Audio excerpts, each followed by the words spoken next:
All right, y'all. Welcome back, man. This is your boy Cuddy J, the host of Cuddy Case the Kickback Podcast Show. We back like we left some. It's been a while before I did an episode, man. I had a lot of things going on. I was back and forth from out of town with family business and family situations. Also, I've been, trying to catch up on other shit to make this podcast a better channel for y'all to check out, week in and week out, or day in and day out, however y'all look at it. Before we even get started, man, y'all hit that subscribe button. Comment, tell me what you think about this episode. I also hit that like button because we need to keep the algorithm going to keep my channel on the radar for people to look at it. It's your boy Cuddy J. You know how we do this shit. It's the kickback. I'm full of that goddamn blood ice like I always be. And guess what? I got a guest on the show. This guest right here on the show, man, I'm just going to let you know, he's someone I would say that was just overdue as well. Just not as far as being on the podcast. This somebody who just, who I ain't seen in a long time. And I finally caught up with this dude. The last time I seen this guy, I was 13, 14 years old. Probably wasn't that old. 1990. See, look at that. I was 13. I'm 44 years old now. It's been 30 years since I seen him. We used to run the wild streets in Shreveport, in Villanarte, the Bronx, Cherokee Park, Grimmy Drive, the whole North Market, North Hearn area. Nah, I ain't go through Grimmy Drive. He ain't go through Grimmy Drive, but you know what I mean. Yeah, I know what you mean. We used to go out through North Market. Yeah. And I'm gonna let him introduce who he is to y'all, because he might want to go by a certain name or whatever he want to present to you that is going to help his revenue. He want to present that. I don't want to make the mistake. So tell the people who you are and where you're from and give a little rundown. Yeah, I don't got no nickname. Milton Brown, that's all it is. Shreveport, Louisiana, representative, to the fullest. From Lakeside projects, but a real one from Gillum Street. You know what I mean? If you know what Gillum is, that's the Cooper Road. When I was introducing to this thing, you know what I mean? And I got love for the Cooper Road like a motherfucker. What you mean by that? For y'all don't know, the Ace with the Star, 5 Deuce Hoover Crip. Yeah, he's one of the Hoover. He's one of the ones from the north side that's from Hoover. Mostly it's Rolling 60 Crips. You got Little Bloods, and then you got the Hoovers too, which are from the Guardian, Gillum, off the Cooper Road. But let's go ahead. I will say this: I never knew you were from Lakeside. I knew you all this time. I never realized you was from Lakeside. I always thought you was from the Cooper Road. But you know how Villanarte is. Villanarte is that hood that's in the middle. Everybody, it's on the north side, but people that move from the Cooper Road, or they move to Villanarte, or they move from Cherokee Park, they move to Villanarte, or the Bronx. Or Grimmy Drive. That's just the melting pot of where everybody from the Cooper Road or Cherokee Park moved to when they move out of a house or whatever. Yeah. So I always thought you was one of those people from the Cooper Road that moved to. I moved to the Cooper Road. My mom moved to the Cooper Road in 1983. In 83, yeah. But you grew up in Lakeside. I was born in Lakeside projects. You know what I mean? My dad and my mom and them from the bottom. Shout out to the bottom boys. Yeah, Ledbetter Heights. You know what I mean? So all my people from over there. But my mama got on Section A. We shot to the Cooper Road. Gillum, you know what I mean? 1635, which is a story behind that you get later. But yeah, you know what I mean? But I got the Hoover from the Cooper Road because the projects are bloods. Yeah, Lakeside projects. You got like about 5 dudes that might be from Hoover.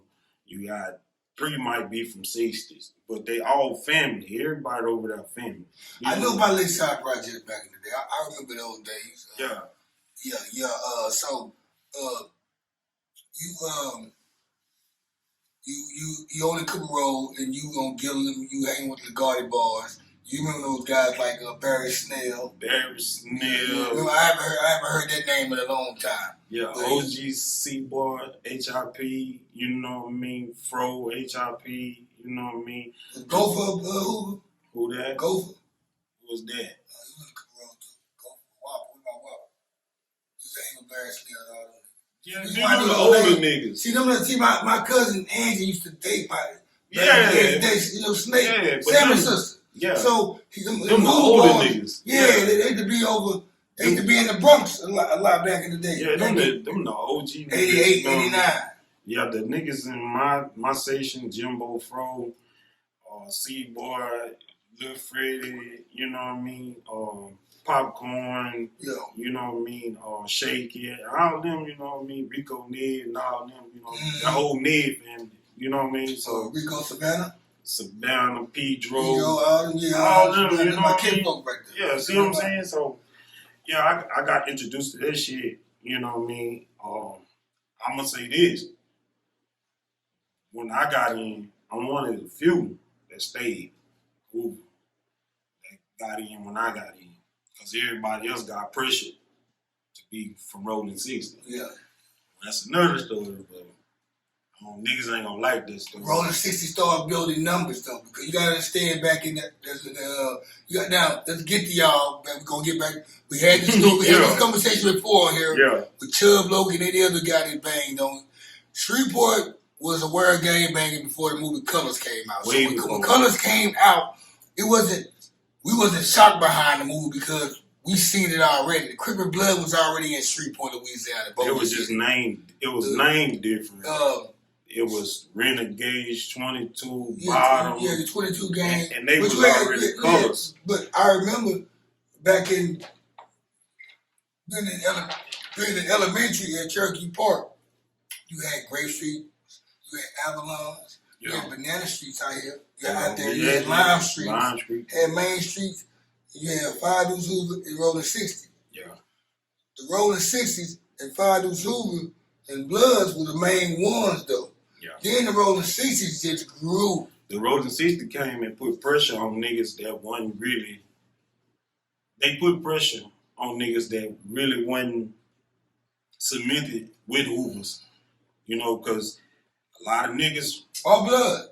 You understand? North Market was all three sets for a minute. I can't even knock that, but it was all three sets for a minute. It was Bloods, and then it was Bloods, Five Deuce Hoovers. Hoovers were never up there. It was on the Cooper. When I said it was on the Cooper Road. Yeah, but I said the whole North. You got North Pine Drive up there too, Pioneer Road. Yeah. All them Five Deuce Hoovers. Yeah, that's you know that whole east side up there, yo. Yeah, all them Hoovers up there. So it's like. But that's what I just felt like the North Side was always like that. But now it's just mostly, in the 90s, it wasn't nothing but just Rolling 60s and Hoovers. That's all, because and niggas have to understand when I say this, it's like about 20 niggas to 30 niggas that stayed Hoover. It's like 20 to 30, that's it. Everybody else went to Rolling 60. And a nigga that's, a lot of niggas that was 91, 92, 89, and 88. If you was from Hoover and you didn't stay Hoover to this day, you rolling 69, we know what you used to be. But it's not a big thing no more because, pressure bust pipes. Yeah. You know what I mean? So and them niggas did come in and they bust a lot of pipes. You know what I mean? Them niggas, when that shit came, at first it was just that California lifestyle came quick and fast, and niggas hit it, and everything was going on. Then you already had the original games like Bottom Boys. Then all of a sudden the years came by, you had the 1-4 and the 1-5s, and then you had 1-9, which City Road, which were Shreveport games. Which the 1-4s and the 1-5s were Hoovers, but they separate themselves. I never knew they was Hoovers. Yeah, they separated themselves. I always thought they was Rolling 60s, and the other one was like 1-4 Allendale was more like Bloods, and the 1-5 Lakeside was more like. Nah, the 1-4s from the hill, they Hoovers. Oh, okay. And Avalons. But because the Avalons from the bottom. I never knew that. I just thought they were just a number. I didn't know they had a certain color. I didn't think they went by the colors that we went by or whatever. They took y'all. North Carolina. Yeah, they told you. They took that for the hill, for the tree. Okay, yeah, Toy Hill. Hill. I get it now. So they took that for that, but they all the Hoovers, the 1-5s and Hoovers, mixed in with a few niggas that was from Great. Okay, like Stony Hill and all that. Yeah, because you had the D-Bros over there. Okay. They were great, you know. And I always felt like 1-9 was like something that merged off the Hoover gang. It did. Because them niggas... It was 1-9 Hoovers because the blunt them. Because City Road used to be Hoovers too. Yeah. Hollywood. Yeah, and it kind of flipped over. All of a sudden 1-9 came, they started wearing Saints. Yeah, Saints and Georgetown. And they were Georgetown Hoyt. Yeah, so... Because who's the wear? Because Hoover's on your ass. Yeah. You know what I mean? So it was like... Yeah, it was, you know what I mean? See, that's why I had always, then you start seeing where Texas Rangers, they were red and blue, but then you say Cubs. Yeah. So everything got mixed up, you know what I mean? But to be whatever you is today, you had to be silent. You know what I mean? And, you know what I mean? That's why when I talked to Jelly Roll and I made the statement, yeah, you know, you one of those one. You remember a person. Yeah, you can never change what he was. He was focused. Go and keep talking to me. He's like, what? Yeah. So good. Yeah, you know what I mean? That lifestyle was just a motherfucker. I took it on at a young age. This is Jelly Roll. We're going to get you out. We're going to go ahead and do a represent right now. The advertising. Yeah. Jelly Roll. Look, you got your shirt, man. The Boot Life Entertainment shirt. Yeah. You got your Triple H. He thought you were going to be here. So he got you a shirt. He also brought me some. This right here, he got me a blue shirt. Affiliated. Yeah, that's affiliated. That's the clothing line. This is clothing line affiliated. He got me a raw blue one, but he brought me a lot of red and blue. You know, red and black stuff. Yeah. I don't got no red clothes. I do now. He got me a black and white one right here. You got affiliated. Yeah. You got affiliated Blue Life Entertainment, and we got a red and white affiliated. I had to kind of like get off of the mind frame of what? I don't think about it. I always, you know what? I don't mind wearing red. It just didn't be my first. I'm a 49 fan. I know. Come on now. I wear red. We ain't gonna go through that. It's just, I'm gonna buy me some hats and shit. No, and some shoes. I'm gonna get some white shoes and black shoes. I had to get off of the game. I had to get off of the game, man, because you know when it ain't about the game. I just don't even like it. I just feel funny wearing a lot of red. No, that's what I'm saying. But see, that's what I'm saying. I used to be like that because, you know what I mean, until I started fucking with the music. And fucking with the music. I like this shit, though. I'm a buster bitch. I'm wearing every day. Yeah, you know, fucking with the music, I had to, you know, because I got niggas from 60s, I got niggas from Blood. I got niggas from everywhere, man. You know what I mean? So when I started hustling, I had to, you know, I had to know how to deal with whoever I'm dealing with, and I had to make it neutral. Especially when I like to be at chick's house from on the other. I ain't never met the chicks on the side of town I'm from. Yeah, I always on the other side of town, so I had to be careful. You know, I had to be, you know, the cool dude sometimes. So there ain't nothing wrong with that. You gotta be able to move. You gotta be able to move. Because I know I was out of bounds a lot, you know, and nobody. Probably some people never knew probably where I was from, but it only take one person to say, hey, he's the guy that's with them dudes that was at Station 1 whoever we was at. So, it you know what I mean? You gotta maneuver however you can maneuver. Ain't nothing gonna change how you, you know, a man can adapt anywhere. You know what I mean? A scared motherfucker can't adapt. Nah, he gonna run. He can't stand around men, you know. Shit, I didn't stand around men when I went to, you know, CCC. I had to be around men. I couldn't be no punk. You know what I mean? You have to be a stand-up nigga. So your first time you been down, like we was talking about earlier off camera. Yeah. You said, you know, because the last time I seen you was like in 1990, 91, whatever. Yeah. What Milton went then? What was your steps after that? Because you left Villanova, you left the North Side. Where did you end up going and getting into after that? Because I ain't seen you since then. I went to LTI. I did almost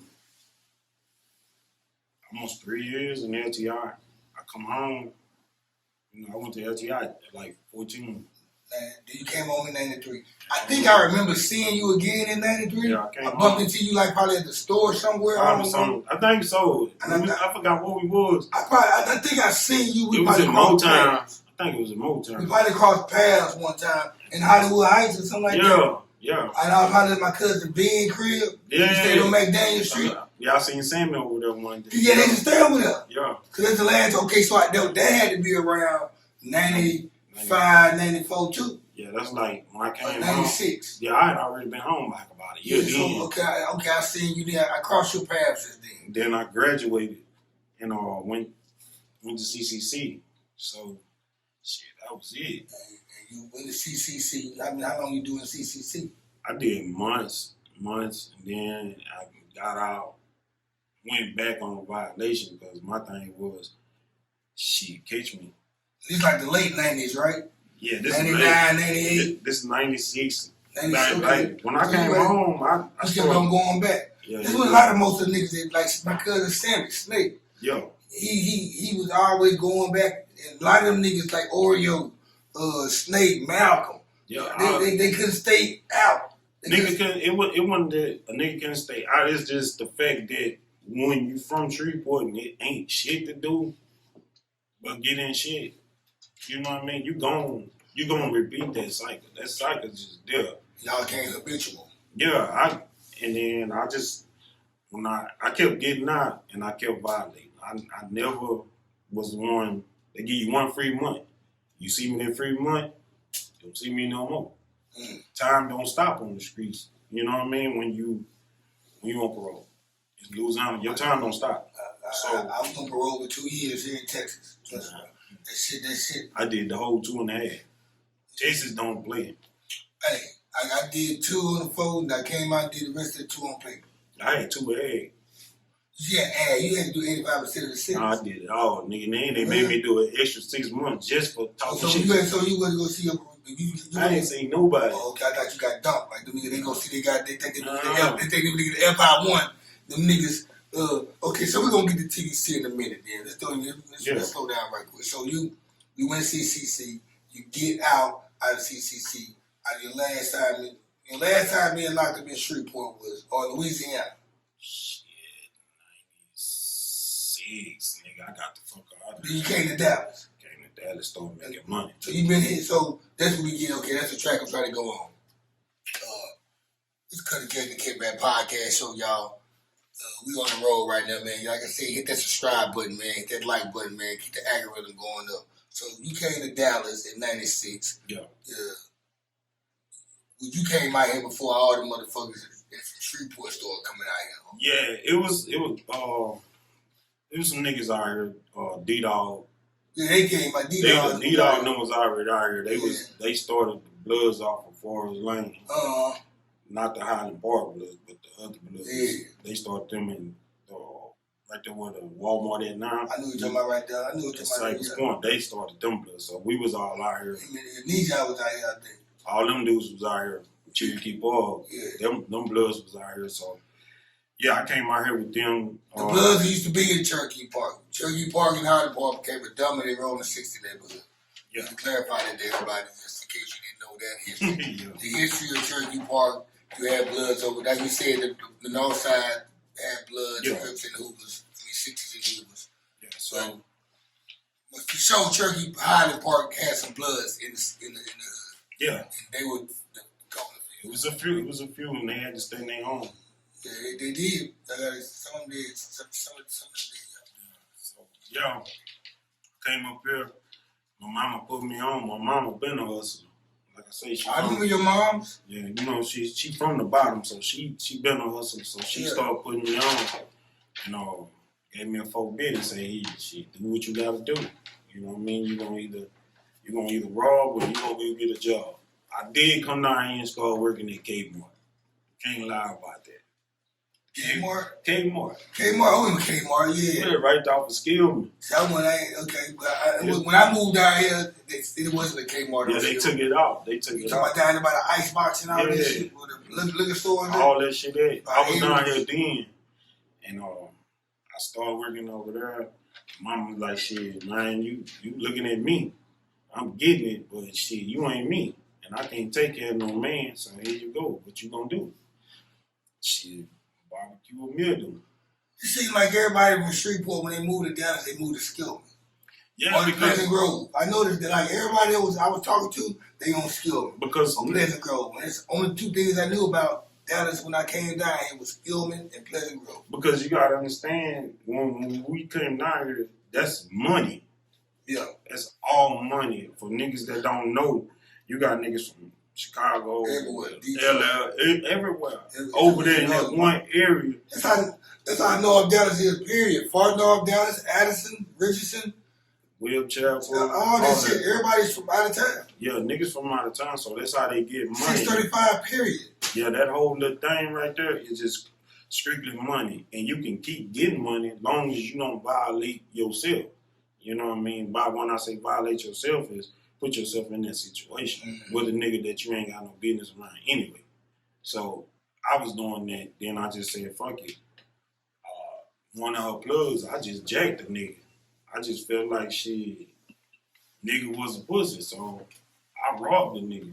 You know what I mean? So I started tasting it.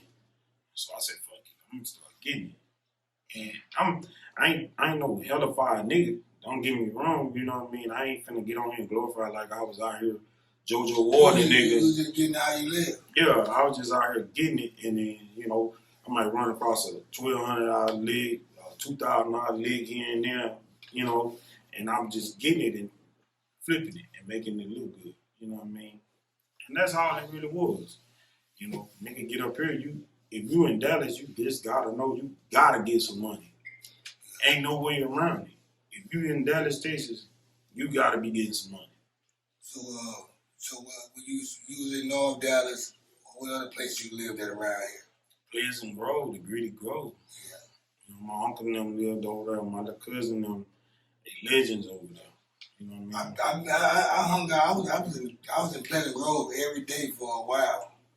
I stayed in Will Chapel for a little while. You know, them niggas over there, they real seasoned. Yeah, I know that. When them niggas found out I was from Hoover, say, man, we like you, we fuck with your mom and them and your cousin and them, but you got to go. And there was just real respect because it was like they was beefing with North Dallas Projects, which is Hoover's. Yeah. So you got to go. And then it was cool. It wasn't no big thing, you know what I mean? Fuck it, nigga. I'm the only people who I knew that was from 6-0 in Dallas was from Will Chapel until I went to TDC. And I went to TDC, I started meeting guys that was from 6-0, man. It was from Oak Cliff, from not Arlington, without Arlington. Some in Arlington. Some in Fort Worth, some in H-Town, Houston. Yeah. But like I hear the DM Dub, you wouldn't know it. And I'm doing shows. I'm in clubs in Deep Ellum. I'm around all type of games. We used to perform with rags on our heads. I think we started making niggas perform with their rag on their heads. So niggas started showing their colors once I started performing. Yeah. Cause I came down here representing my shit hard on that stage. But I never met a Rolling 60 Crip. I met niggas that was Crip or some type of former Crip, but I never met a Rolling 60 Crip till I got locked up. And come to find out, shit, it was, what they use? Not Dixie Circle. Fish Trap. No, I'm trying to find out who else was rolling. No, Will Chapel was the only Rolling 60s I met, but it was a Rolling 60s out of Oak Cliff. Yeah, Oak Cliff. That's why I tripped out there because I thought Oak Cliff was the number blood. Nah, Oak Cliff is it's 357 because you had some 357 from High the Hill. That were Crips that used to perform with me at shows. Like Oak Cliff is just like, it's like Shreveport. You got over 60s Bloods. It's the same thing. It's not no, niggas think it's different, but it, like you come down here, you'll be like, these niggas on the same shit we was on. You know what I mean? But they get money. The banging part don't really faze them. They just what they represent. You know what I mean? But they about money. You know what I mean? And that's what I had to catch when I came down here. So when you came down here, though, was it like a, I don't want to say a culture shock because it's like it ain't that far from where we from, but it's a different city. Cause you know, people who move to Dallas now from Shreveport, it's like you moving to Shreveport, but it's just bigger. Just bigger. Because that's how we felt when I came here. I felt like I was just in the biggest Shreveport because I came down here during the time the jig moment was big, and all you heard was jig music, Louisiana shit on the radio, in the clubs. So you had the Boosies, and I felt like I was in Shreveport still because there was a bunch of people from Shreveport that live out here too. Yeah. So it was a culture shock to me when I moved to Philadelphia. Yeah. So when I moved to Dallas, it was like I moved back to Shreveport. Yeah, because we adapted to what they was doing, and they was already doing what we was doing, but they was getting money. Yeah. We wasn't getting no money. Not everybody. We wasn't. I'm just, few niggas like, I know. People was hustling, but they wasn't getting money. Yeah. I'm gonna put it that way, cause you only can hustle. You only can make the ball bounce as high as it can bounce. Niggas from Shreveport was robbing. Yeah. Them niggas wasn't hustling. Like, when I came up here, like, I ain't gonna say the niggas' name, but the blood dudes, they was, first time I really seen niggas getting birds. Yeah. Like, that's the first time I ever seen it. You know what I mean? When I went to Web Chapel, that's the first time I ever seen niggas sell dope and pimp. I ain't never seen it. Because there's a lot of niggas pimping over there with it. Yeah, they right over there by the whole stroke. Yeah. I ain't never seen, young niggas at the time when I came was 17 pimping. These niggas was already pimping. The niggas I knew, the niggas I met in Shreveport, Bossier, they call themselves pimps. They don't like dirty pimps. Nah, they went on the real true blue pimping like I see out here in Dallas. No, I see the niggas in D.C., nigga, in New Jersey, nigga pimping hard. Yeah. And that's when I started seeing pimping. But now when it come to drugs, the drug thing, now I started hustling weed at 17, 18, 19. Yeah. I graduated to pills when I turned 21, X pills. Yeah. Because X pills wasn't around in the hood. No. Only white people had this. $30, and nobody black knew about no fucking not no hood people knew about this. Niggas was scared of that type. Me being in the restaurant industry around white people and shit, I had access to it. Yeah. The white boys used to always try to put me and my cousin on. Yeah. They had talked me into having one. They said I give it to you free, man. They said they gave me one. It was free, man. It was fucking But anyway, he gave me one free. Yeah. So when I started doing the Pex field, I was around my big homie Carl Pratt, rest in peace, Carl Pratt, by the bottom. I was around him one night. We leave H&H, and he pulled out he put that cocaine on that plate for them chicks we took to the house that night. And I see what cocaine did, and I said, man, it was cocaine, dude, and it's what I started selling cocaine. Yeah, because you see what motherfuckers do for you. I ain't started seeing drugs. I knew it was little homeboys hustling around the hood and shit, selling weed and nickel bags. Yeah. But I ain't started seeing dope and dope money until I got around my brother's home, but my brother and his homeboys, the bottom boys. Yeah. And so I started running around them niggas right there. And everybody know who these guys is. I don't got to say their name. Everybody knew who I was running with. We had a spot out there on 6th State Street in Linwood. In St. Vincent. One house on each end back in the city room back in the day. But that's my first time seeing that much money and drugs and all that shit. Herbie P, Gigolo, Big O. I used to hang out. I used to be a Big O, man. We used to be leaving motherfucking goddamn Cocoa Petties before it was the big Cocoa Petties. The one that was on the end by phase 2. We used to leave first of all, we used to go to H&H, get full of them pills, hustle, chill, kick it to 2 o'clock, and then we go downtown to Cocoa Petties or Players Club, which was or wherever it was, and to 3 o'clock. Sometimes we wouldn't even go in the club. But just say, it was times though, we'd be in the club partying, kicking out them jiggalators, man, and we'd hop up in the car. And I remember one time, the last time I got in the car with Big O, we riding, and I'm in the car with him and P. Cooney, rest in peace, P. Cooney, a young nigga. P. Cooney probably about like 17, 18 at the time. Yeah. And P. Cooney, he was just that little young nigga, man, that, his guidance was the big older niggas. They knew he'd do anything. I never knew the nigga age, but this nigga right here, he'll sit around that car and drive that car, got all the dope in the car. Trying to get that set. But he was a stick-up kid. Yeah, trying to get that set. Man, I'm in the car with him and Big O one night. We're in the Suburban. We riding now. We can go to Waffle House on Monk House. See, Big O see somebody that owe him money or some shit. Man, Big O them hit that gas, him and Johnny Cape was in the other car. You know, I was running with Johnny Cape too at the time. Now, this before I leave Shreveport. Yeah. I'm in the car with Johnny. I'm in the car with Big O and B Corny. I'm on that pill, jiggling so hard, rolling so hard. I don't know what the fuck going on. These niggas had pulled up and caught this nigga right there between Pines Road and Monk House. Pulled that nigga over on the side of the road, hopped out the car. I'm in the back of the Suburban looking up now like, what the fuck y'all niggas doing?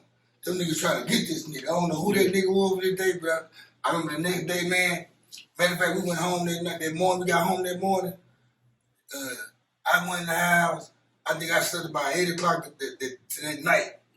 And I got back up and went back to H&H. And I remember seeing them niggas, man, I ain't never getting in the car with y'all no more, man. I missed out on some coochie cat without, man. I missed out on something. But anyway, those some days right there, man. So, not to cut you out, I had to share that shit right there about, so, you say you've been locked down in Texas. Yeah. TDC. Yeah, I got locked up down here. You been a gun unit? Nah. You never been a gun unit? When you had you at? On one. On one unit? Beto. Oh, Beto, you was in Beto one? Yeah. That's next to Gary. Yeah. Yeah, you can see Beto. That's why I say one. You said one, Beto one. Beto ain't that. Yeah, Beto. So you been a Beto. Yeah. That's right there, Palestine, y'all, man. Shit, you got the micro unit down the road and all that shit. Yeah, I ain't never make it to it. My lady, man, she was the CEO for micro unit. Yeah. I ain't never make it to Turl. The nigga don't want to go to Turl. Turl. Don't want to go to Turl, nigga. It's rock and roll, 24/7. That's all day long. That's how Bradshaw done was doing first. This bitch here, when passing through, niggas talking about it, like, nigga, you don't want to go over there. They all youngsters. Mineral Wells was like that. It was a pre-release unit. At Mineral Wells, I remember I was in Gurney unit, then I ended up going to Holiday. Yeah. I left Holiday, ended up going to Mineral Wells. I ain't know I was going. Nigga, the old head nigga had told me, because my lady had said M.E. She said, you going to a pre-release unit. I tell you going to Mineral Wells, man. You about to go home in about 3 months. That's what the old head nigga told me. I said, all right. So I get to Mineral Wells. We get the chain to Mineral Wells. It's about like me and about 10 inmates, about 10, 15 of us. I don't know. They ain't had no big bus. They had a little van. You ain't catch the Bluebird. I caught the Bluebird at Gurney leaving the county. Yeah. You gonna get that one. I caught the Bluebird Holiday leaving Gurney also. Yeah. I mean, but so I thought getting off the bus to Gurney was crazy because you get out them CEOs, they cussing this in your face, talking about your mama, make you strip down. But we get off at Mineral Wells, nigga. After we get our little assignment and what we're doing, we finna go to, we walking through the gate finna go to our fucking spot. You got the north side and the south side. Now keep in mind, Mineral Wells is like, let's just think of the projects. And you can roam around and be free all day. You just gotta make your bunk count. Whenever they call in for count for you to be at your bunk, you just gotta be there. You can be on the north side, the south side, the wrecking yard, the day rooms. It's like an old military base they turned into a prison. And it's like each dorm has 3 floors. So you got 1, 2, 3, 4, 5, 6, 7, 8. You got 9 on this side on the north side, and you got 9 on the south side. So I was on the north side, and I think the whole entire unit probably had 4,500 inmates. That's a lot of inmates. So just imagine that shit. You getting off the fucking bus, going to your dorm, walking to your bunk, wondering where your shit is, but you got niggas on the other side. Yeah, where my locs at? Where my locs at? Where my dogs at? Where my dogs at? You got the Mexican niggas, you ain't blasting, you ain't lasting. The Tango Blast boys, then you got the white boys. If you white, you fight. If you white, you fight. Cause one thing about when they say that, okay, if you want either gonna be solo or you want to be down with us, you gotta fight 2 of us for 60 seconds. Now the Mexican dude, the Tango Blast, you gotta fight 3 of them for another. You gotta fight 3 for 60 seconds. They gotta put if you come in, you Mexican, you got stars tatted on you, they gonna ask you, hey, cover that shit up or come down. Be down. And you have to do one or two. And some people they get down. And see that's the difference between Louisiana. We didn't ever have them politics. Well, you know what? The thing about the Bloods and Crips, they had a politics either. Yeah. We didn't put our hands on each other because we're a street gang, not a prison gang, for one thing. But we also didn't put hands on each other because we black men. Yeah, I know in Louisiana, that's the one thing that I hated about down here in so many ways, like in the county. These niggas, they fighting each other. I'm like, damn, that don't make no sense. You ain't even no enemy. I don't fight no nigga unless we gonna be enemies. Yeah, that's the truth. And down here, these niggas in the county, oh, we just gotta know you gonna stand up. Nigga, you ain't gotta worry about that. I'm gonna stand up. The county was in Lucerne? Yeah, I was in the government center. I went to Denton County because I was on that side of the tollway. No, I was in the government center where ain't no guards. Oh, yeah? Ain't no guards. It's us, nigga. Bunks. It's us. You gonna last, you gonna hit that button. You know what I mean? So that's all it was with me. You know what I mean? And I was just like, nigga, I don't fight unless we enemies. Now I had a couple of hits up in that motherfucker, but I had to. You know what I mean? But it's mandatory for niggas to, fight when you test strong. You know what? It's some of them units, man. I know at the units I was at, when you're a Blood or a Crip, and the only time you about to get a D or get D'd up or get into a fight with somebody, if they just say somebody asks you where you from and you say you solo, you ain't for nowhere, but at the other unit you was at, you was about that. Yeah. There might be another inmate be like, shit, cuz was talking about he was this at the other unit. And I ran into that. They gonna D you up with that. They gonna question you about that. I ran into a nigga that was like that. Nigga said he won from Blood, and then wake up, he can hit up Blood everywhere. So nigga go over there and check him. You know what I mean? Like, I don't got no problem with but it be his own homeboy. Yeah, they choked him out. Like they just say. Yeah, they choked him out. We had to hold up now. And this is how far the politics is. We had to kick. We had to put a Crip nigga out the dorm because he snitched. Like, we had to put him out because the other nigga was gonna get him. They went. My nigga Tyree Corner, man, from Fort Worth, from Fort Trey Hoover. He was the head of the Crips in our room, in our dorm, or whatever we had. It was a bunch of each dorm had their own. The dorm spoken. And like he was the spokesman for us. We called him T.I., but it's Tyrone, his name, Tyree Corner out of Fort Worth, Fort Trey Hoover. Yeah. We had to all go up to this room. It was probably about like 17 or 20 of us. And everybody in the hallway watching us go escort this nigga out to make sure we escort this nigga out because they said if we didn't, they gonna get him. Yeah. The dude had it, and get what the guards knew about it. Yeah. The guards were like, we walked that nigga down, he grabbed his bump and shit. They took him to the other part we said. Yeah. Took him to say it. Oh, man. Yeah, but we just walked him to the door. But it was either dead right there or let them nigga get him. Yeah, some niggas be savage though. But he a snitch though, so he fucked it up for the whole fucking what he did, he fucked up somebody got caught with cigarettes or something. His cell phone. He was part of the talk. Cause he was fucking with one of the white CO. Little nigga from Wichita Falls. Yeah. I remember this shit like I wish my nigga Black Jesus. Shout out to my nigga Black Jesus for football. He was 5'9" Hoover. Niggas don't know 5'9" Hoover. These South niggas, there's just such thing 5'9" Hoover in California. Y'all don't know that. People think it's just 5'9" Blood. It's 5'9" Hoover. It's really 5'9" Blood. It ain't 5'9". You know, we got it. Streetboy got it mixed up, and they ran with that shit. Yeah. It was 5'9" Hoovers for but anyway, my nigga Black Jesus, man, I remember that shit how we had to walk that nigga out, man. And it's funny though, I don't even know what the nigga snitched for, cause I got woke up out of my sleep and said, hey man, we gotta walk this nigga out. And a part of me kinda felt sorry for why we put, cause I thought the nigga was kinda cool, cause he was kinda new to the dorm. And he went there 3-4 weeks and we walked this nigga out. I think a lot of niggas gravitated to the nigga because he came in with a cigarette connect and this connect. And it turned out this nigga is right here. Yeah, once you get them plays, you can really walk In the dormitory, you the man. He was a young nigga too. You know, this nigga right here probably about like 22, 23. We had to get that nigga out. But the thing about it though, he wasn't even just niggas, the other inmates that was talking about dead. It was some crip niggas, you know what I'm saying? Talking about getting him. He was nigga. I remember sitting in the fucking room and we sitting up in there and one of the little homies, my nigga Trouble from Fort Worth too, even Fort Trade. He said, "Say man, you gotta get up out of here, man. I'm killing you right now." Trouble was number 19. The sharp stocky nigga.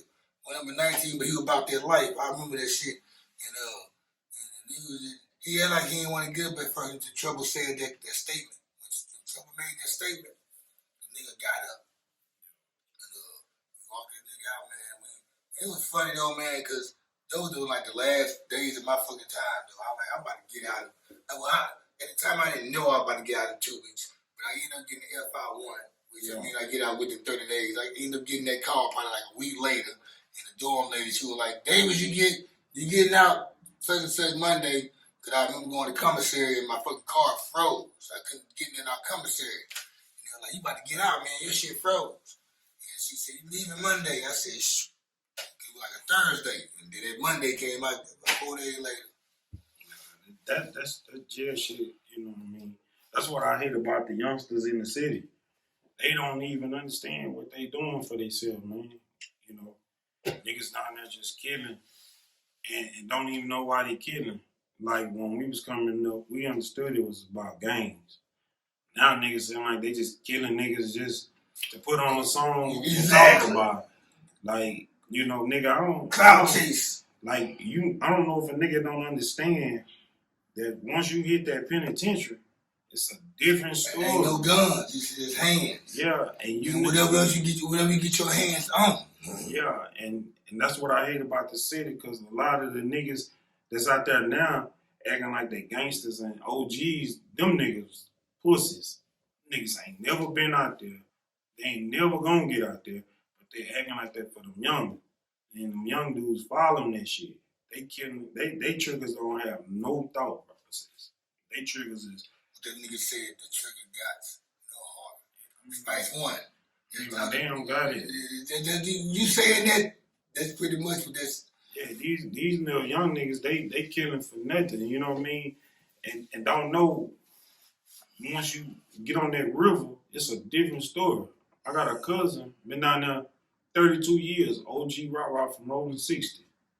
Been down there 32 years. His fall partner, straight killer, homosexual. You know what I mean? Like these niggas, y'all don't understand what y'all really doing. Y'all want to be something. Killers in the street, but they getting their pen. It's a different story. Something must come out on. It's a different story. You know what I mean? And niggas, the youngsters think it's something to play with. But all I can tell you is they waiting on new niggas to come in to fill old niggas' position. That's all I can tell a nigga. I just try to tell my people to watch this. And if you do something with a nigga, make sure he ain't gonna tell you. Yeah. Because a nigga ain't about that time. These niggas make snitching like it's legal now. I don't even, try to get down or encourage a motherfucker.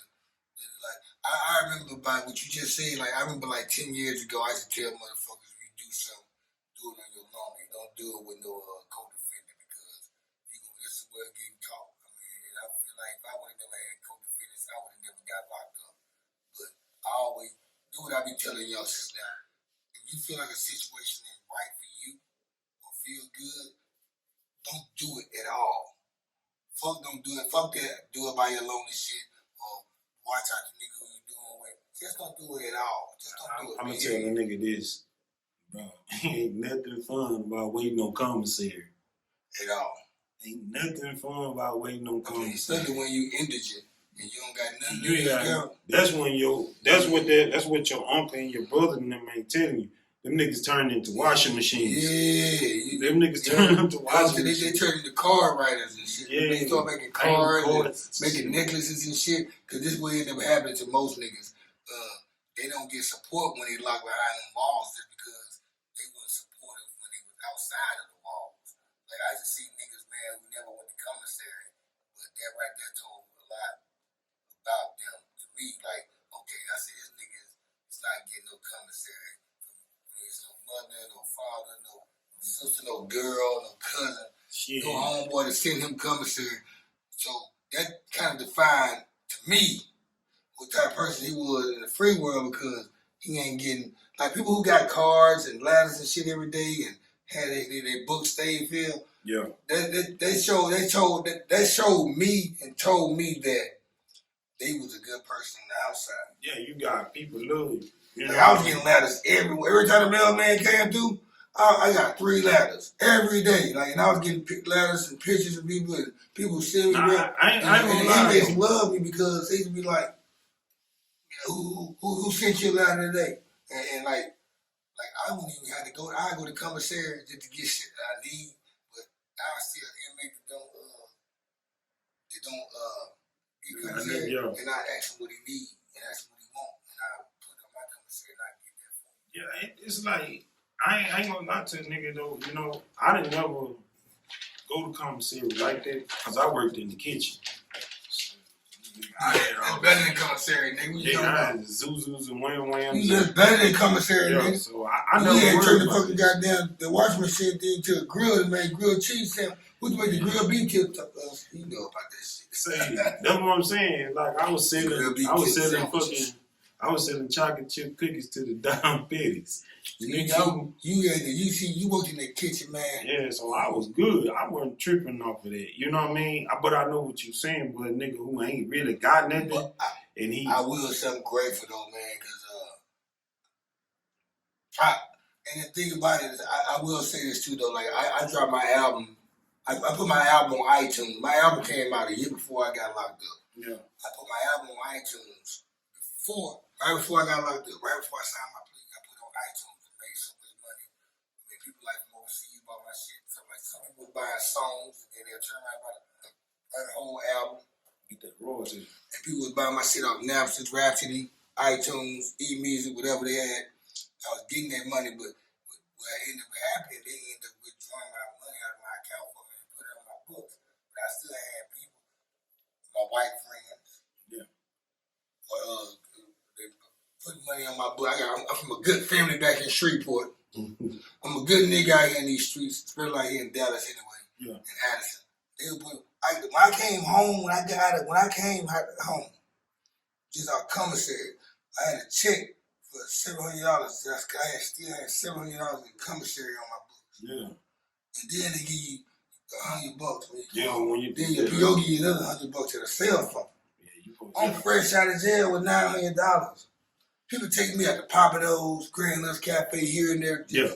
I don't gotta spend a dime, but I went right back to my job. Though I was working at bartending at TGI Friday. Okay. Yeah. I never fell off. See, I only had one job when I first came out here, and that was Kmart. Then I got into my uncle did sheet metal. You know what I mean? Doing shit for like the hospital, churches, and shit like that. You know what I mean? Affiliated, y'all. Yeah. So my uncle, he was doing all that shit. So he was like, man, you living in here, you gonna have to do something. You know what I mean? I know we do the hustle thing, but shit, at the end of the day, we gotta, have a 9 to 5 to be in this house.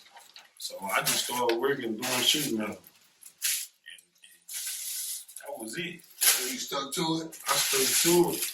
You know what I mean? Until I got locked up, you know what I mean? And then came back home, and I've been doing it ever since then. You know what I mean? I started back hustling a little bit, got popped, and then I'm done. So what's up with Boot Life Entertainment? Because I remember when I first started podcasting 5-6 years ago, you sent me Toss It to him. One Walker. Yeah. Yeah, you see me them guys. They was on one of my first episodes, man. Season 1, probably episode 10 or 11. Yeah, I seen your vision then. Cool guy. It was about 5-6 years ago. Yeah, I seen your vision then, man, and I was like, I got a partner that I fuck with, and when I told them, they was like, nigga, we know who that is already. I'm like, But we know. I didn't even know that though. Yeah, they were like, nigga, how you know him? I'm like, nigga, my roots run deep. You don't know who I know. And they was like, bet. And they came on, they did. They did cause they already told me they knew who I was, and I turned out I was already Facebook friends with them. They was already seeing me doing my post. I was in Gleason show. Yeah, but they over there, they out the heights. Yeah, they stayed in where we been staying in. They from over that way, so they, you know what I mean? But I thought you was coming on the episode that day too, though. I remember, I thought when they pulled, matter of fact, when they went over there, I talked to you. Yeah. And I was like, "Are you coming?" You were like, "They on their way." I like, you said, when you staying in Arlington or somewhere at the time? Nah, I was Where you was staying at? You was staying somewhere west. I was in Plano. You was in Plano then? You was out this way? Yeah, I was in Plano. So yeah, the boot life thing just consists of, this is the original people: Savage Road, the beat maker, rapper, Toss a 10, or Tip, Ron Walker, Ice D, and that's just primarily it. And you got the number one nigga, my boy, he gone now. Bo, rest in peace, Bo. You know what I mean? Then you got Jay Mills. You know what I mean? Then you got Q Dog. You know what I mean? So it's us. You know what I mean? I was just more or less. I got into it because I seen potential in them niggas, and them niggas trying to do something. You see what I'm saying? Mm-hmm. So when I seen them niggas trying to do something, I'm hustling at the same time. So I'm like, I'm taking my hustle money and come over here. You know what I mean? I'm like, you know, they say Birdman and all them niggas did. So let me take my hustling money, and that's what I'm thinking, that this can get the same way. But as we doing it, none of us know about none of this shit. I'm learning, they learn. Niggas get to thinking about money before hustle. Yeah. Once you think about money before hustle, you take away the whole vision. It's over with. It's over with, and that's what happened. It's like once you just when you focus on the money part instead of just having fun with it and being consistent on and putting your heart out into it, you put a distraction to the situation because you just thinking about the prize already. You already thinking about, oh nigga, I'm gonna get this, nigga, I'm gonna get that. You ain't thought about none of the hustle, cause you just rapping. You ain't putting no money. So what you thinking, you gonna get back what I put in. You can't get back what I put in. Because I'm going to need to see my return. I can't let you eat before me. But then we broke it down. Okay, real nigga shit. Owner, vice president. So as you putting our projects and we putting our money in this together, then you'll see a return. That's the only way you're going to see it. You ain't going to see it by saying, hey, I'm going to just rap. No, put your money in. Put my money in. And when they come back, that's how you see your money. See, well, this is the thing about it. I've been in that situation because I was under a label of clique of niggas that we was all solo artists, but we was a group at one. Yeah. At the same time, we all have a position to play. And I think we're at some point where some of us was trying to play the same position, which threw off the balance and frequency of us just getting further than what we could have been. Because I'm not gonna lie, man, the music that I recorded on and I made with people at the time being, during that time, it was some of the best music that I think that I listened to. And it's funny now because it's 2022 and I listen to the shit I recorded back then. I feel like the music I was making back then was today's content. Because back then it was doing the jig movement, and then the Dallas bounce shit came, and then the rag daddy type of shit. People trying to sound like this and sound like that. Then auto tunes came. So I either should have I should have either came out in 98, 97, 99, 2000, or come out now. So it's funny now though, because if I was dedicated to recording music like I was back then, I would make a fire-ass album now because I'm a way better rapper now than when I was back then. Because one thing, my cadence has changed, my My vocabulary has got better. My vision has got better. And it's more stuff for me to talk about. My content has got greater. So I know I would make a better album than I made back then. Not saying, now I will say this, Louisiana, which is on iTunes and all platforms, I Cuddy Slim. If it would get remastered and get redid, it'd be a banging ass CD. But that's the lifestyle I was living back then. And the knowledge I had back then was there. But with the knowledge I have now, and if I was sitting and record a 12-track album or EP or whatever, it'd be smashing because of my evaluation has went to a higher level now. You see, that's another thing. See, like with the music, niggas don't know music is easy. You know what I mean? Because all you really doing is putting it out there. And make people believe. The hard part. And that's the part about Louisiana that they always say. That's why I hate about a lot of people when they talk about rappers from Shreveport. No, nobody want to hear your music. Nobody wants your CD. Why you hating on that man? You'll go support a nigga that dance for a bunch of niggas with a thong on. Or somebody don't even know. Yeah, you'll go support that nigga, but you won't support the nigga that's standing out there with that heat that could kill your son, but he trying to make a better life. But that's with everything, though. They don't. I mean, like for example, 95% of the people that watch my podcast are not subscribed to me. Yeah. So that means 15% of the people that subscribe to me watch mine. Most of the people that subscribe to me are people who probably know me or ran across me in a personal matter, some type of way. Yeah. Or they know me. So the people who really know me don't even watch my show. They just subscribe to my shit. Just see what the I just found it out. I mean, just looking at my analytics on my YouTube studio, and when it says 95% of your viewers are not subscribed to you, that means people who are watching my show or people who just on YouTube and they randomly come across my show and they bam.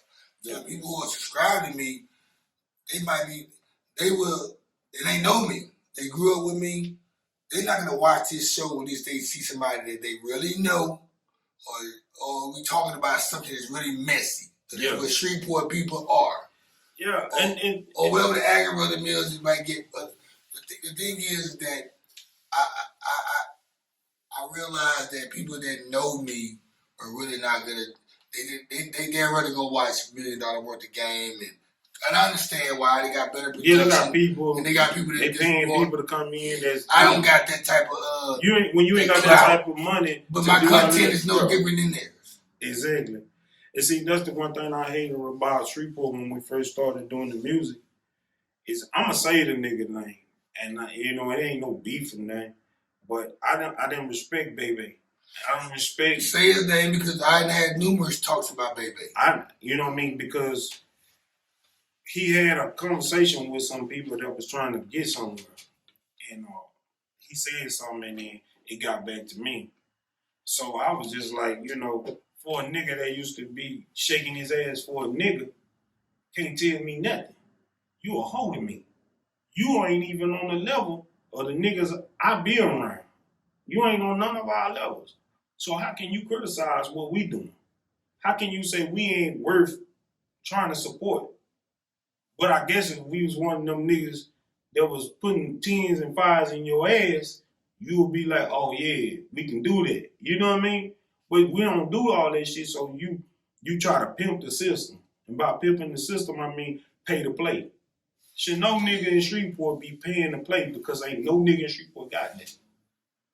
Every nigga that's rapping down there, he doing it out his mama house, his baby mama house, or a trap. And he trying to get somewhere. And most of the, I will say the niggas from Shreveport that been on my show, they do it on their own. Been doing it on their own. Yeah. And it's the people other people are too. But I will say I hate the fact that there's so much talent out. And you've been seeing them videos I've been showing on. Yeah. Niggas from Shreveport, you've been seeing them. Yeah. The nigga name of DOM, the other nigga 6 King. It's a lot of talent. It's like, it's a bunch of talent, man.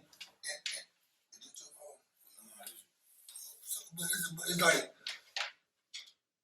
Baby has access to a bunch of Shreveport talent. Well, look, he's right there. He's a hand grab away from these talented people in Shreveport. To bring them to the limelight. He won't do it. He won't do it because the one thing I learned, this is what I learned. For a lot of niggas that don't know, all them times they throw shows down there, the Cocos, it was not their money. It was the police money. And by the police money, don't bring them out there. Bring one of the Shreveport niggas to Dallas. Or when you out there where DJ Khaled them, put Big Papa. There's no way Big Papa should be sitting on. Big Papa should be because you gotta understand. First of all, you can't market the name Big Papa. You should name Big Papa. My homie, Big Papa, by the way. But the nigga feel like he gotta get that finder's fee for you. He ain't gonna help you get there if he can't get that finder's fee. Ask Chris about it. Chris know what time it is. Yeah, you know what time it is. You can't get it unless I gotta get my finder's fee for you. Nigga ain't gonna take you to 50. Nigga had Ratchet Life right there with 50. I used to be in Ratchet Life, rest in peace, man. Yeah, you had that man right there with 50. Man, that man supposed to stop rocking. That man ain't never supposed to make it back to Shreveport with no bullshit on him. You see what I'm saying? But yet still, you can get a finder's fee off of Cuz. So you don't want to let him get there. I gotta get this. That will fuck a lot of music up for a lot of people. Like my sister, stepdaddy, Lester Brown, had J.Ko James. I remember J.Ko James. Took him to rap a lot. It's that nigga named J.Ko. You see the bro. Oh, yeah, yup. You know what I mean? Those were really the first niggas really doing rap. I had his album, I had his CD back in 96. You know what I mean? So it's like, you know, if a nigga can't get nothing off of you, he ain't gonna fuck with you. You see what I'm saying? And it's pussy shit. You know, why you just can't just help me get there? And I'm gonna fuck with you when I get there anyway. You know what I mean? But you gotta eat off of me. You know what I mean? If niggas knew about contracts and how shit rock, you know, you been in the business, you know what type it is. Nigga wanna get paid off of everything you do. Yeah. Niggas didn't never know about merchandising. He can make money off your merchandise. Niggas didn't know nothing about that. You have to learn about that type of shit. You know what I'm saying? So, to me, I don't really equivalent them niggas to being Shreveport niggas. Because to me, I feel like the nigga a hoe. And I know his family members. You see what I'm saying? So, and I express the same thing. I feel like, you know, nigga, we can have a one-on-one whenever you want to talk. I just don't feel like you should be a spokesman for Louisiana, period. I used to wonder why Shreveport never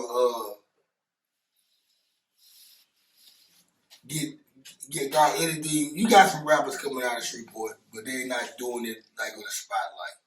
I used to always wonder why there's so much talent in the city and it don't get displayed.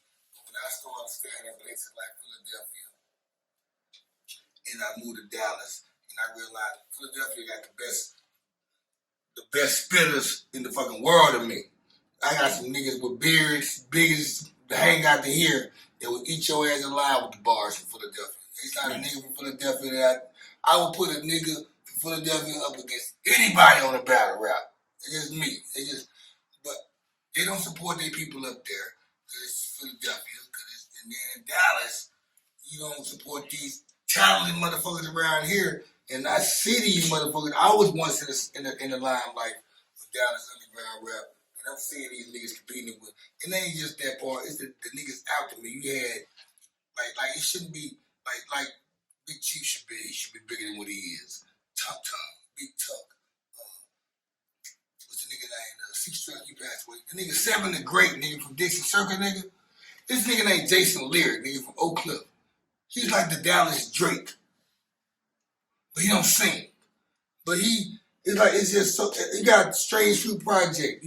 It's just so many, you got a nigga out of McKinney, Tay Rock, you got a nigga, I know about all these, a bunch of these niggas. I talk to a lot of these rappers, man. Yeah. They all fuck with me, but it's just, I'm glued to this fucking DFW underground and overground scene.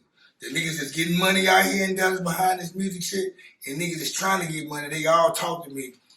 And the niggas that's trying to get money in Dallas off this music shit, they want to come on the show.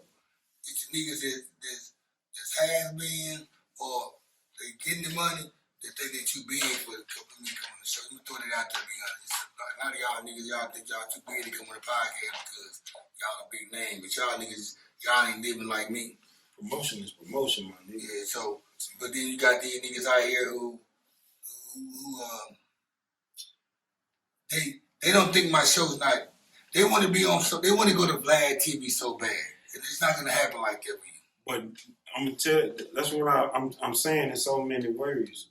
Like local niggas gotta support each other without a charge, and these niggas they want to charge a nigga for everything. I ain't paying no nigga. No. Don't get me wrong. I fuck with a lot of producers out the city. I fuck with a lot of them. We done bought a couple of beats, which I regret all day, every day. Because I feel like as a nigga that's trying to get up, how I'm gonna buy your shit when nobody know you? That's why places like Oakland, Houston. That's why they can come up. Memphis. They come up. Chicago and Miami. They come in New Orleans. New Orleans the same. Like they gonna support their people. They gonna come. Other cities don't do it. Like I mean, like niggas fell in love with this fairy tale shit. New York supports other New York niggas. I gotta say, New York, you gonna be supporting me out of New York, but like you from places like if you ain't in fucking Oakland and Houston, who are known for just playing they only me. Like a person from Houston will play screw music all fucking day if they had the prerogative to do it. A person from Oakland will play nothing but Bay Thea's music all day. They ain't gonna play shit else, but they might go some old school shit. Before this song, yeah, but they're gonna be Bay music. Yeah. So they're the only two cities where you can be a rapper and you can come up out of your city alone. Just doing something, but not like where we from, and niggas ain't doing that. Like no. I don't understand how you gonna charge me for something. Like my people went to Coco's before it closed. Jail, call himself, play booking them or whatever, but had my people pay. And like I told my people, man, I don't do that. Because them niggas, when the bottom boys was out, them niggas used to have to pay the bottom boy to stay out their ass. So why you got the young niggas out here now paying y'all to perform? Like that pay to perform shit, that shit is trash. Baby Savage. I ain't never had to do this shit. Yeah, Baby Savage did that old fuck shit and he just ran with that shit with Lil Flip. You know what I mean? Had niggas paying. Basically, all they was doing with the scheme was, you paying me, I'm going to book the building with y'all money. I'm going to get everybody in the building and I'm going to take the money and let y'all just perform. I ain't paid shit. Just that shit was a scam. And for people don't know, back then during those times, a nigga want to just get paid by, okay, you can pay us by gas money or you buy our drinks or you whatever. I mean, however the kid, we just was happy to be, I know during my time, we was just happy to be able to showcase our fucking talent and our music to people that don't even know us. Because back then you didn't have a smartphone and shit where you can send me people your music and all that shit. Everybody can listen to your shit like they can now. You had to have your shit burnt on a CD and pass it out to people at your show. But the only way to do that is by performing them songs themselves and getting people to gravitate to their music while they see it then to get the CD. That's how niggas ran these scams. Niggas fucked over a lot of niggas in the city. It took a lot of pride out of a lot of niggas. A lot of niggas didn't want to do it no more. You see what I'm saying? See, I ain't never fuck. See, I never was part of the. I'm a Shreveport nigga, but never was part of the Shreveport rap scene. I'm more part of the Dallas rap scene. That's what I'm saying. But I'm. How do I say this? I'm at the point I am now. I'm in the Shreveport rap scene because of the podcast and shit. But when I was a rapper, I wasn't reaching back at other Shreveport artists trying to record and collab with them. I was fucking with niggas from Dallas. See, when we started Bootleg, that was my agenda to fuck with every nigga around Shreveport. But as you get to fucking with niggas get to asking you about money. Like, bro, what I'm paying you for though? You ain't got no fan base. We all here trying to build. So we fuck around. We went out and got Hot Boy Turk on the song. Him and Papa.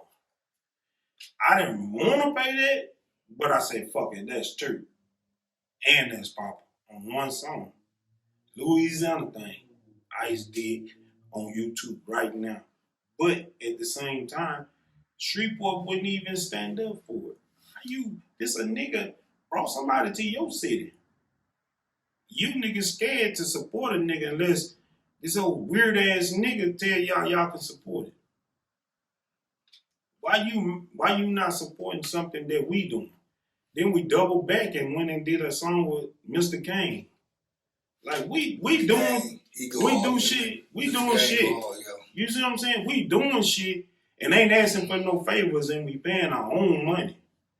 And see, I noticed something though. Shreveport don't really have their own sound. We got that. We got that like south. We got that sound like Baton Rouge. You got that south West Coast sound. Well, you got according to like niggas from the Cooper Road, they sound like more West Coast shit because they on their crib and shit. Yeah, they got a young nigga there. So well, we got little SOD man, little man, SOD. My homeboy wrote his son. SOD little with man. The dreads. Yeah. That little nigga. What I'm saying though, just not even now, but back then. Shreveport, we gravitated to West Coast music more than anything. Because it's a gang banging. Yeah. So you got that stuff, but what I'm talking about now, when you got people who make music from Big Papa to like Angelo made West Coast type of music. Yeah. She didn't make jig music. Nah. But Shreveport don't have a definite sound like.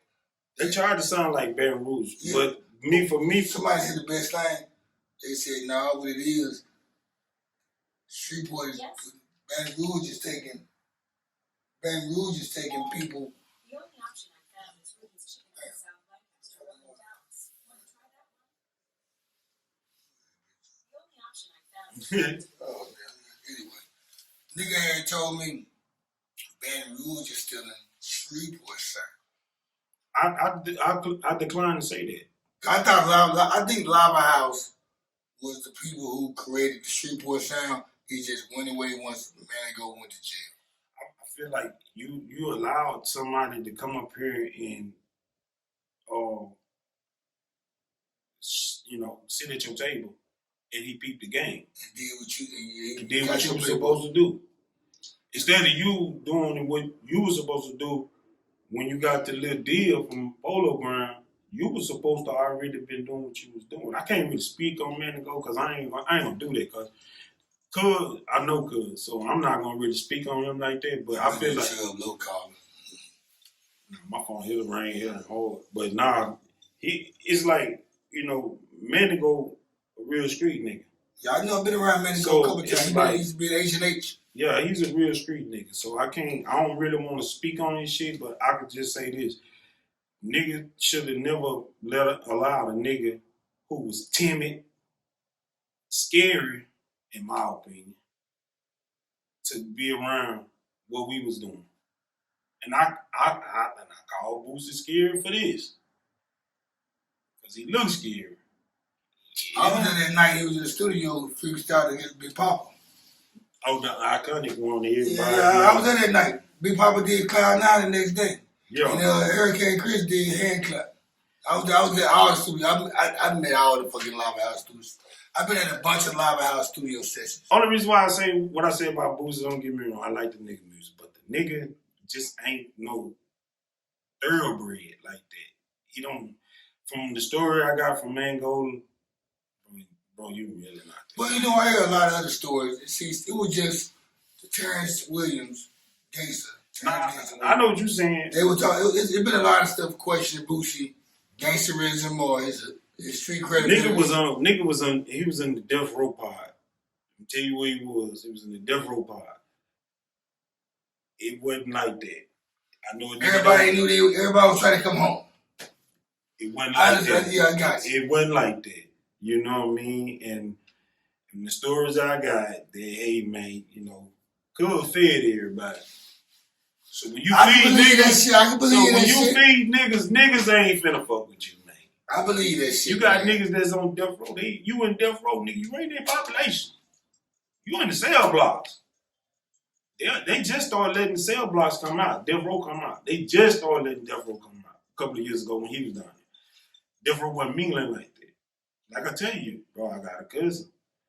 Been down at 32. I'm telling you. You know, I still talk to Jelly Capers, man, and Big O.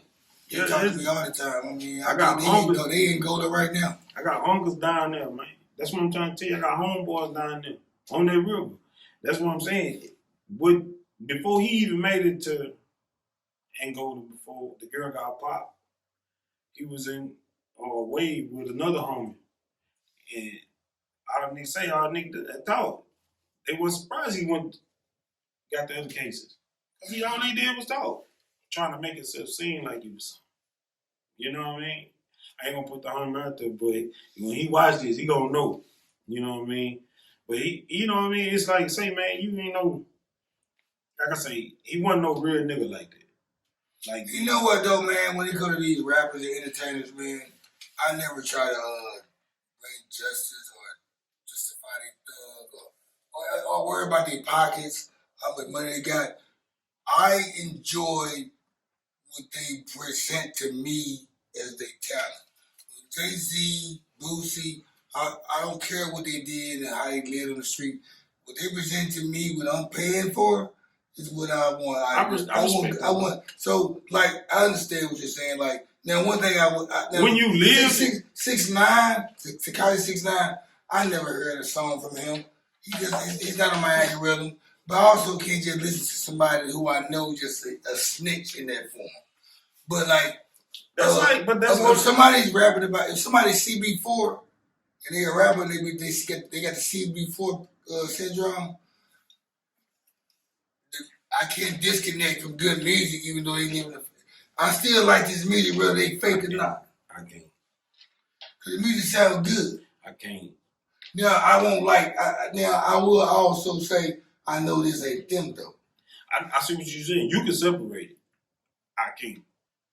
But also, the backpack rappers, they rap real good. I can respect them because they don't I can listen to them for a second, but I put it like this. I can't, like Kanye West, I'm not waiting for his album to come out. But I listen to it.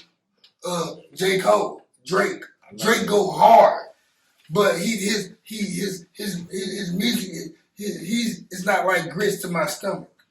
I just don't like when he started. I don't like when he started the politicking in his music. I mean, when he get the politicking in his music, I can't fuck with it. I can listen to Drake. Put it like this: I can listen to artists and listen. I can watch something that's not grits to my stomach, but just enjoy the entertainment. Like a movie like. I like mafia, gangster, hood movies, but I can watch a goofy, classic, cheesy, corny movie with white folks. It's not grits to my stomach, but it's entertaining for my mind. I'm gonna tell you, the only thing I really listen to, I don't really listen to nobody out the South no more. You know what? I never been regional. And that's what people know about me. When you're around me, I'm that guy. And me and Big Sack, my homeboy Jeremy Williams, my boy Big Sack, we the only ones. We the only ones that you can sit around and you're gonna hear somebody from Seattle, Arizona, Wyoming, Montana, Chicago, Florida. I don't care about where you're from. I don't even want to tell nobody where you're from. I don't even want you to tell me where you're from. I just want to hear you rap. I know what you're saying, but I'm just saying I don't listen to nothing like I listen to G Perico, Chicago. G Perico, he from California. You talking about G Herbo. Yeah, G Herbo. That's what you think. I got he go hard. I got everybody that's out. I got all the albums on myself. I listen to Pac-Man, the Gunman. Pac-Man, Rolling Neighborhood. I listen to all Jay Stone. Everybody down there from All Money. I've been listening to them. Man. Who else? J-Rock. I listen to damn near everybody West Coast. I don't really. I listen to everybody, man. I listen to everybody. Check this out. I mean, I listen to a new album I don't never hear the same song twice ever in in my life. If you see my playlist, you be tripping. Look at my playlist, nigga. What? Hold on, no, look at my playlist. Nobody playlist is like my playlist, man. You don't understand this right here. My shit connected right now. You don't understand my playlist. You don't get this shit. This shit is unbelievable right here. Cause I got 1,237,000 songs. You got me. Look at this. Now those songs. This all the A's. This the A's. But we ain't gonna go there. I'm gonna go out here. Look at the albums. Whoever you got an album out, I got all your albums. You see? Yeah. You see, I got all the look. You got it. Everybody, all the DJ, all the gunplay albums. Hold up. Let's sort this shit right. Let's sort this shit by the artist. You missing it. They go there. You see, A1, you don't know who A1 is, do you? I know who he is. You see that?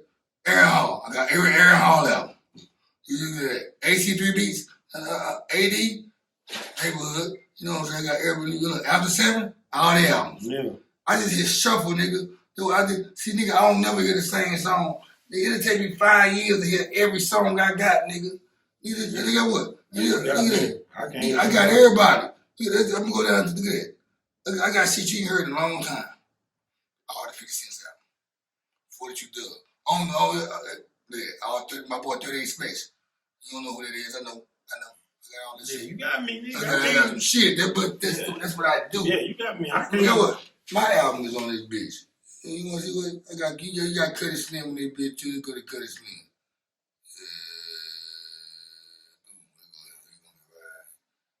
Cuddy Slim gonna be right here somewhere. Hold up. I already passed him. Cuddy Slim. There you go. Man, they go me right there. They gonna be right there. Yeah. But yeah, man. Enough of all that shit right there. You had fun on the show tonight, man? Yeah, man. We ain't even touched nothing yet, but we gotta touch a lot of shit. You know what? Because I thought you were gonna come to me. When you came on the street, hit me up, I thought you were just gonna come in and run to me what you wanted to touch down. Nah, I wanted to get the feel, like I said. This is my first time. I really like. Everybody you get to come on anytime you want, man. I got guests been on here 5 times. Nah, I don't usually do the front center. I never do the front center. This is what the podcast but back about. I came to do the front center with you because we've been talking about it for so fucking long, and I'm like, I know I'm solid, so let me go on over here and do what I need to do. Yeah, man. Even though I know I've been up since 3 o'clock this morning. Yeah, and guess what? I only sleep out at 5 hours a night. Every night I go to sleep at 2 o'clock. Every night I wake up at probably about 7, and I'm 5150 the whole time. But I want to say this, man. I'm glad to see you again, man. It's been 30 fucking years, Already. You come on the show anytime you want to. I got a story for y'all, man. We're gonna get back when you gonna get to that. No, I got a story for y'all, man. When we tried to create a group, man. Hold up. I remember that. Yeah, I remember that. We tried to do a group, nigga. So damn did. Yeah, nigga. Who was it? Me, you, and Marcus. Marvin Plater. Yeah. Marvin Plater, he watch this shit all the time. Yeah. Too. You know what? I'm gonna make this. I'm gonna clip this part right here. Marvin Plater, you remember me, you and Milton had tried to make that group back in the day.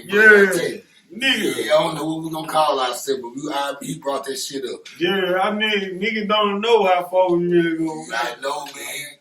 I know. Anytime, anybody, see, you got people who know me from different specs of my life, man. You got that Villanarte, Bronx, Turkey Park, then you got just the Turkey Park part, then you got the Station 1, the H&H part. But then you got people who knew me in Philadelphia. And then you got the Dallas part.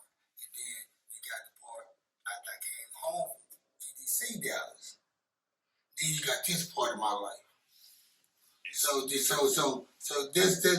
different chapters of my life, man. People know me by, and he was there at the beginning of the parts of the book, and we ended up connecting at the longer down the storyline because there's still more to come Oh, in yeah. my book and in his book. But before this book ends, you want to give a shout out to anybody? Man, shout out to my wife and my kids. You know what I mean? Give a shout out to my sisters, my brother, all my family, everybody that fell in my family, the lad from 2010 and before, and up until now. I just want to shout out to Chip, bring your ass, man. Shout out to you. Shout out to Woden. Shout out to Woden. What? And we might have to get Marco on here. Marco who? Rogers. Marco Rogers, yeah, okay, yeah. I've been talking to Marco Rogers on Facebook. Yeah, we're going to have to get on here and talk about He said he wanted to come on here, though. He did, yes. Marco Rogers, you need to come on here. Yeah. You know what I mean? Because he be trying to do a lot of positive shit. Yeah, I know. He said he was going live one day, and I hopped on. He was like, "Say, Cuddy, man, I want to come on the show." He was like, "I need to go on the kickback." So whenever you want to come on, man, just hit me up. Yeah, we gotta get him on there. Him and Tommy Thomas, the homie. Yeah, United. Yeah, we gotta get him on there. Talk about some positive what he doing with the clothes, embroidery, and all. Yeah, T-Win, all them like. He just came home from Gold Up. Yeah, this 30. You know what I mean? He just came home with 2019, 20. Yeah, he did his thing down there. He had to do his stand-up. So, it's a lot of dudes out the city that really need to be able to get on your platform. I know, man. I'm trying to get that wave going where I do that. And I'm trying to keep the city going. Because people, they pledge me for that shit, man. They be like, man, I'm glad you putting the city on and keeping people familiar with who. We're going to talk about some business, about trying to get some of these youngsters in to perform where they ain't got to pay and come in and perform. Well, here's the thing about out here in Dallas, man. Open mics out here, man, are free. That's what I'm talking about. And I can put y'all in the window. You just come out here, man, on a random night, man, during the week. It could be Monday, Tuesday, Wednesday, Thursday, Friday. In Deep Ellum, or there's a bunch of open mic nights. Off 75. Just bring your good energy. Yeah, you got to bring your shit, man. And you good. Bring your little crowd, man. You have good that night. You do good. Keep all the assholes at home. All right, so this is part of this episode at the end of the show that everybody likes. It's my most popular term. Everybody know me for scram, bitch. Yeah. Scram, bitch. You got a scram. You have a scram. You watch the show. You know about the Scram Bitch Award. You been. Yeah. So do you have a Scram Bitch Award? It could be anything. Anything, man. It could be the Saints, the Cowboys, the Raiders, whoever, man. The Mavericks, Joe Biden, 635, whoever. Headaches, stomach aches, crazy bitches, baby mamas. Scram bitch to all you black motherfuckers out there that don't go vote. Scramly y'all if y'all don't go vote. Yeah, y'all the weakest link we have. Especially if you want to have an opinion about something and you don't vote. Yeah, I say that because I'm not political, but I understand by being in certain situations, if we don't vote, we don't win, and people ready to put us back into slavery. And I feel like it's a lot of us. Yeah, a lot of us don't understand. First and 15 chicks ain't what we deserve. You know what I mean? We need our money like the Jews got theirs. Yeah, any more scrams? Shit. Scram to anybody that don't support. And there we go right there, y'all. And my scram bitch goes to that too, man. Scram to y'all that don't support us, man. But y'all just waiting for it to come up for a motherfucker to come down. Scram to y'all. Scram to 635 traffic.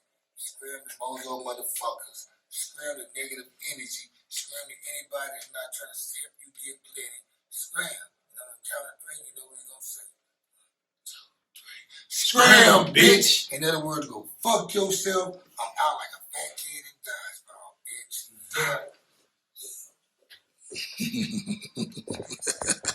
Yeah. The 130 we did 130. Hold up, yeah. You over there. Yeah, 130 on that bitch.